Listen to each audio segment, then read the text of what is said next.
Welcome back everyone. Welcome to civil services study UPPSC RO ARO की test series चल रही है। Next test पर आ जाइए, प्रैक्टिस करेंगे इसमें हम हिंदी के प्रश्नों पर। देखिए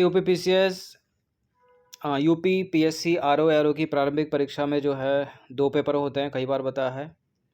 एक होता है जीएस का पेपर, 140 क्वेश्चन आते हैं उसमें, और उसी दिन जो है 1-2 घंटे के गैप में होता है हिंदी का पेपर, उसमें 60 प्रश्न आते हैं।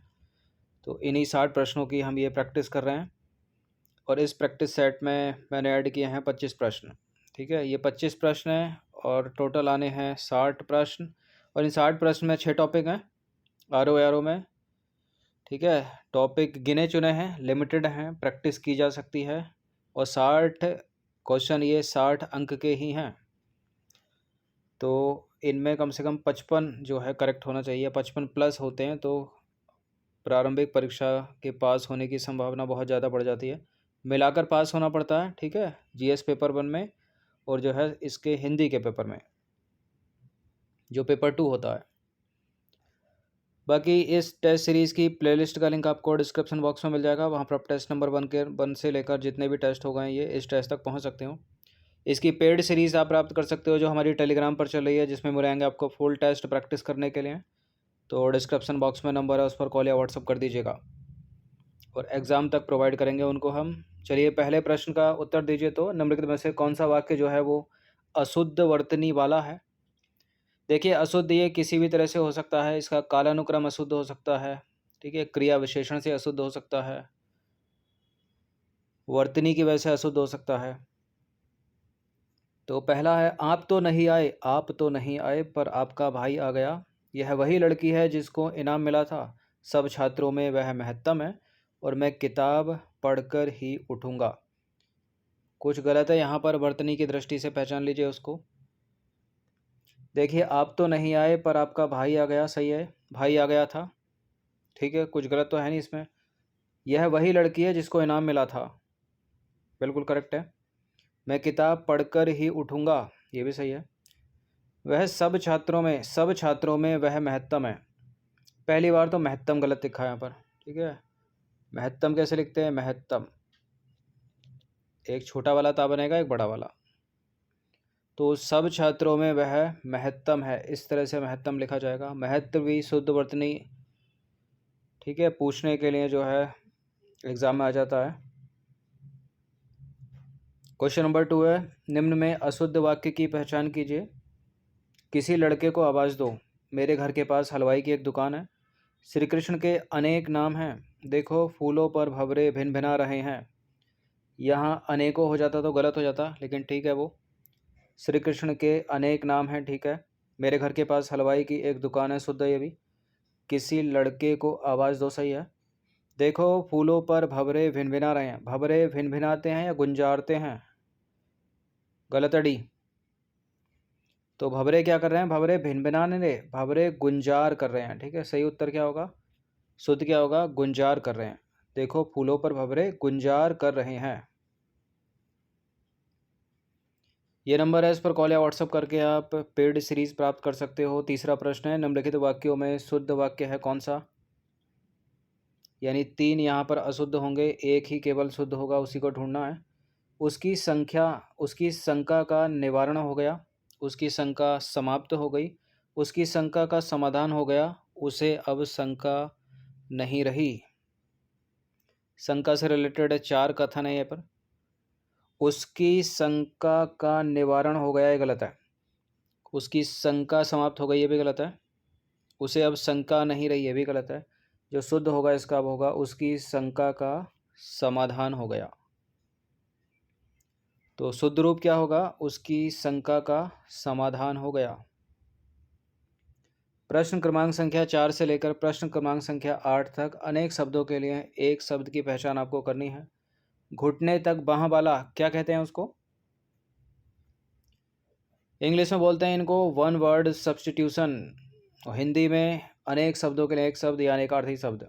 घुटनों तक बाह वाला उसको बोलते हैं अजान बाहु। इम्पोर्टेंट है ये, क्या बोलते हैं? अजान बाहु। दुर्दम्य किसको बोलते हैं? अपलक किसको बोलते हैं? अंत्यवासी किसको बोलते हैं? देखिए घुटने तक बाह वाला तो अजान बाहु हो गया, जिसका दमन करना कठिन हो उसको क्या बोलते हैं? दुर्दम्य। और बिना पलक गिराए हुए, जो पलक नहीं गिराता अपनी, अपलक। और गुरु के समीप रहकर अध्ययन करने वाले के लिए एक शब्द क्या है? अंतेवासी। और मोस्ट इंपॉर्टेंट है ये शब्द, बहुत पूछते हैं इसको एग्जाम में, जिसमें हिंदी से संबंधित प्रश्न पूछे जाते हैं। नंबर 5 है, निम्नलिखित में से कोई एक जो है सही सम्मिलित नहीं है यहाँ पर। तिलक लगाने के लिए जिस अन्न का प्रयोग किया जाता है, अक्षत उसको कहते हैं। जो छीण ना हो सके, अक्षय। जिसका इलाज ना हो सके, असाध्य। जिसके सिर पर चंद्र हो, चंद्रशिखर। देखिए, तिलक लगाने के लिए जिस अन्न का प्रयोग किया जाता है उसको अक्षत बोलते हैं, ठीक है ये। जो छीण ना हो सके यानी जिसका क्षय ना हो सके तो अक्षय, ठीक है। जिसका इलाज नहीं है, ठीक है, असाध्य बीमारी है वो, जिसका इलाज नहीं है तो असाध्य, ठीक है यहाँ पर। जिसके सिर पर चंद्र हो तो वो चंद्र, ये मात्रा की वजह से गलत हो गया, चंद्रशेखर होता है वो, ठीक है, चंद्रशेखर न कि शिखर। तो जिसके सिर पर चंद्र हो वो है चंद्रशेखर न कि शिखर। नंबर 6 पर आ जाइए, निम्न में से कोई एक जो है सही सम्मिलित नहीं है। जिसका जन्म छोटी जाति में या निचले वर्ण में हुआ हो, अंत्यज। जिस स्त्री का पति जीवित है, सधवा। झगड़ा लगाने वाला मनुष्य, नारद। जो कठिनाई से समझने योग्य है, दुर्लभ। जिसका जन्म छोटी जाति या निचले वर्ण में हुआ, अंत्य सही है। जिसका पति जीवित है, सधवा। झगड़ा लगाने वाला मनुष्य, नारद सही है। जो कठिनाई से समझने योग्य है, दुर्लभ नहीं होगा वो। देखिए, जो कठिनाई से मिलता हो वो दुर्लभ है, और जो कठिनाई से समझने योग्य है उसके लिए एक शब्द क्या होगा? दुर्बोध, ठीक है। डिफरेंस देख लीजिए। नंबर 7 पर आ जाइए, जो पृथ्वी से संबंध है, जो पृथ्वी से संबंध है या संबंधित है, पार्थिव, पार्थिव। भौमिकीय, भूमिकीय। भौमिकीय, भूमिकीय तो होगा नहीं, ठीक है, पार्थिव ही होगा। पार्थिव कौन सा वाला? ये छोटी वाली मात्रा आएगी, ठीक है, ए है इसका आंसर, पार्थिव। नंबर 8 पर आ जाइए, निम्नलिखित में से कौन सा जो है सही नहीं है?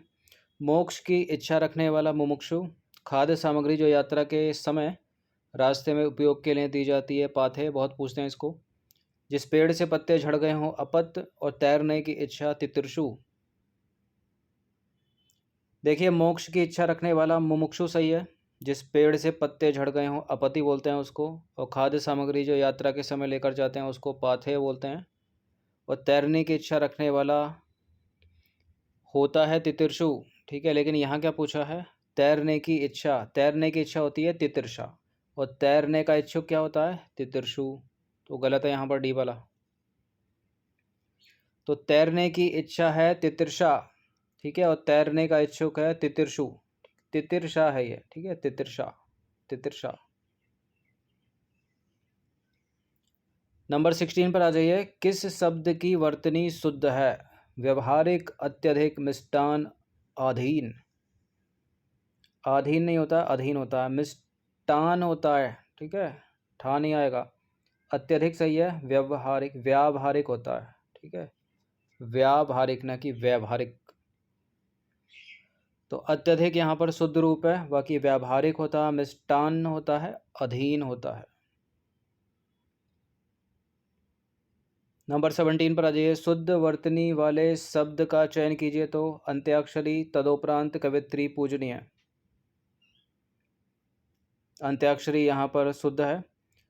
तदुपरांत होता है, कवयित्री होता है, ठीक है, कवयित्री।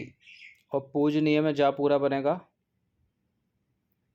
तो अंत्याक्षरी शुद्ध है वहाँ पर। बाकी औरों के शुद्ध रूप देखें तो कवयित्री इस तरह से लिखा जाएगा, पूजनीय ऐसे लिखा जाएगा, तदुपरांत ऐसे लिखा जाएगा। नंबर 18 पर आ जाइए, निम्नलिखित शब्दों में शुद्ध शब्द है। विदुषी, विदुषी, विदुषी, विदुषी। कौन सी वाली विदुषी सही है? विदुषी, विदुषी नहीं होता, विदुषी मात्रा छोटी वाली आएगी, विदुषी। और सा ये वाला आएगा, और जहाँ ये वाला सा नहीं है उसको हटा दीजिए।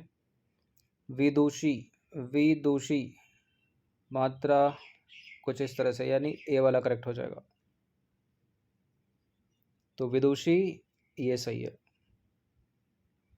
नंबर 19 पर आ जाइए, निम्नलिखित में से कौन सा शुद्ध वर्तनी वाला शब्द है? क्लेश। कौन सा क्लेश है ये बताइए? क्लेश, ये वाला क्लेश। तो क्लेश, option number D is correct है। 20वां प्रश्न है, वर्तनी की दृष्टि से शुद्ध शब्द है अनुसांगिक, अनुसांगिक, आनुषंगिक, आनुसांगिक। आनुसांगिक नहीं होगा, शाह ये वाला आएगा, तो इसको भी हटा दीजिए। अब या तो ए है, सी है। अनुषांगिक नहीं है, आनुषंगिक होता है, ठीक है। आनुषंगिक, आनुषंगिक, तो आनुषंगिक। क्वेश्चन नंबर 21 पर आ जाइए। निम्नलिखित में से कौन सा विलोम युग्म सही नहीं है? अनुदार का प्रतिक्रियाशील, ऋजु का वक्र, आवर्षण अनावर्षण, उज्ज्वल का धवल।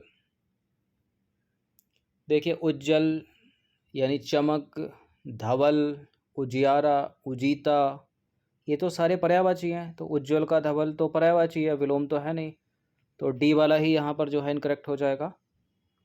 उज्ज्वल का जो विलोम होगा वो होगा धूमिल, ठीक है। बाकी ये सारे के सारे उज्ज्वल के पर्यायवाची हैं, जैसे कि उजला, धवल, धौला, चमचम, श्वेत, सफ़ेद, रुपहला, उजरा, उजर, उजियार, सादा, धौल, रजत, शुभ्र, चमकीला, कांतियुक्त, कांतिमान, दीप्त, निर्मल, स्वच्छ, धुला साफ, झक भी। क्वेश्चन नंबर 22 है, निम्नलिखित में से कौन सा जो है विलोम युग्म सही नहीं है? रित, अमृत, ऐहिक, पारलौकिक, गहन, पुलिन, ज्वलनशील, शमनशील। ज्वलनशील, समनशील सही है, गहन का पुलिन सही है, ऐहिक का पारलौकिक भी सही है। और एक और चीज़, ये शुद्ध भी देख लीजिएगा कि शुद्ध लिखे भी हैं वाकई में, क्योंकि कभी कभी यहीं एलिमिनेट हो जाते हैं। वो पता चला पारलौकिक ऐसे लिखा जाता तो यही गलत होता, ठीक है। तो ये तीनों करेक्ट हैं। रित का जो होता है वो अनृत होता है, ना कि अमृत, तो गलत है पहला वाला। तो रित, अनृत। कर्मिष्ठता का विलोम क्या होगा? अकर्मिष्ठता या अनकर्मिष्ठता, या आलस्य, या अकर्मिष्ठता। आलस्य नहीं होगा, कर्मिष्ठता का अकर्मिष्ठता ही होगा, यानी पहला वाले करेक्ट हो जाएगा। ए है इसका आंसर। तो कर्मिष्ठता का ऑप्शन नंबर ए, अकर्मिष्ठता। यदि जागृत का विलोम सुप्त है तो जितेंद्रिय का विलोम क्या है? इंद्रियातीत या इंद्रियासक्त, इतेंद्रिय या इतेंद्रिय, इस तरह से बड़ी वाली। जागृत का विलोम सुप्त है तो जितेंद्रिय का विलोम होगा इंद्रियासक्त, ठीक है। ऑप्शन नंबर ए इसका आंसर हो जाएगा। अर्थात जितेंद्रिय क्या होता है? जिसने इंद्रियों को अपने बस में कर लिया हो, यानी संयमी। और इंद्रियासक्त क्या होता है? जो इंद्रियों के वशीभूत हो। क्वेश्चन नंबर 25 है, निम्न में से कौन सा जो है विलोम युग्म गलत है? तम, ज्योत्सना, सुदिन, दामिनी, मनसा, प्रदत्त, देदीप्यमान और तिमिरांकित। देदीप्यमान मतलब लाइट, ठीक है, उजला, उजाला, धवल। तिमिर मतलब अंधेरा, रात्रि, तो ठीक है। सुदिन, दामिनी, तम मतलब अंधेरा, ज्योत्सना मतलब प्रकाश, ठीक है, तो ये भी सही हो गया। मनसा का कर्मणा होगा, प्रदत्त नहीं होगा, तो सी गलत है। तो मनसा का विलोम क्या होगा? कर्मणा। और प्रदत्त किसका विलोम है? लब्ध। बहुत पूछते हैं इसको, लब्ध, प्रदत्त। लब्ध का क्या है? प्रदत्त। मनसा का कर्मणा। तो ये 25 थे हिंदी के प्रैक्टिस प्रश्न, इनकी प्रैक्टिस एक बार कर लीजिएगा। और आप पेड सीरीज़ ले सकते हो जो टेलीग्राम पर चल रही है, उसमें मिलेंगे आपको फुल टेस्ट। एग्ज़ाम तक प्रैक्टिस करते रहिएगा। धन्यवाद।